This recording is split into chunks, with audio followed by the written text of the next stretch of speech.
This is Guangzhou in the south of China. About 75 miles upriver from Hong Kong, it's one of China's biggest and most developed cities. Home to around 14 million people, and now it's one of a handful of cities in China running large-scale trials of self-driving cars on public streets. This is Pony AI. You may not have heard of them, but here their cars have become a common sight in the area around their head office. Over the last year, they've been running an autonomous taxi service in the city. At the moment, the trial is only open to selected family and friends of Pony AI employees. A pretty good deal, though, if you can get access, as it's completely free. Hello. With just a few taps on an app, an autonomous taxi will come straight to you. So this autonomous taxi service is operating all around the district of Nangsha, in about a 100 square kilometre area, mainly the urban bit. So we've got quite a lot of choice of where we can go. Where should we go then? That is a bit creepy. The driver's got his hands in a kind of like ready to go position. There's some chap driving on the wrong side of the road, just down there. The car did slow down a little bit of braking, but we seem to have got through that one unscathed. What's interesting is some of these things just don't happen in other places in the world. If you're building a self-driving car in the US, and your car might not know what to do if it sees someone for the first time driving on the wrong side of the road. But here, fortunately, people are driving wherever they like. But making sure vehicles like these are safe enough to roam free without a backup operator is the next big challenge for autonomous car companies around the world. Ning Zhang leads the engineering operation here at Pony, and so it's his job to try and make that a reality. Sometimes in each different city, the traffic pattern and the driving behavior is totally different.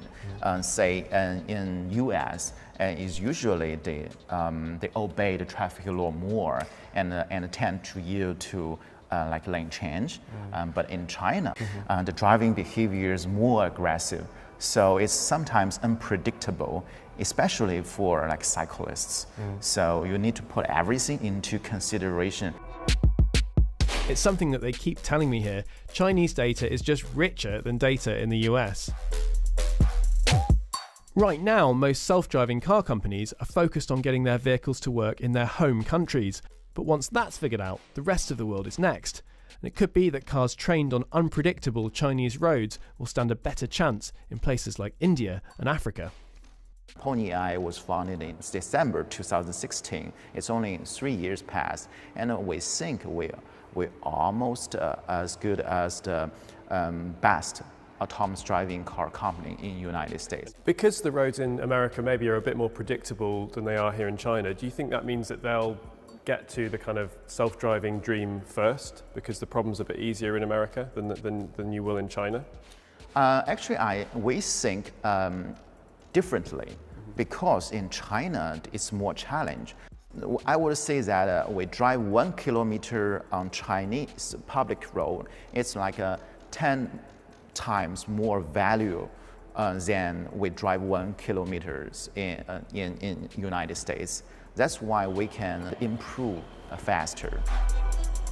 So this screen here is designed to give the passenger an idea of what the car itself can see. That car there, this car in front of us, is represented on here as a different coloured block. You see, that was an interesting situation going here. These guys are pulling out, this car's coming up on our right. But the car's managed to handle it, the driver didn't need to step in. We want to go in here, I think that's why it's confused. Just thinking about it, this guy's coming in. This is a pretty confusing situation even for a human. Bit of honking going on. But you can see why it's confused, because it wants to go in here. And there's a lane of traffic there. So yeah, I think that's probably what I would have done as well. I mean, I have to say, I'm pretty impressed. It handled a few weird situations. We had a guy on the wrong side of the road, but it didn't do anything that felt dangerous, which I think is the main thing. I mean, it wasn't exactly like a human driver. Still, some of the way it moved, some of the decisions it made probably would feel a bit unusual to you if you were used to a human driver. But, you know, it's on the way. When it comes to technologies that are consumer-facing, they don't have any obvious political impact or anything to do with content, then the Chinese government is very relaxed about letting entrepreneurs innovate first, seeing what happens, and then maybe regulating later. And that often is the opposite sequence to what happens in, say, the UK or the US, where governments will get ahead of potential problems with, for example, self-driving cars, implement regulations first, and then the industry then follows. The reality is that for a long time, China was lagging behind in autonomous technology. But as we know, when China makes a decision to do something, as it has here, things can happen very quickly.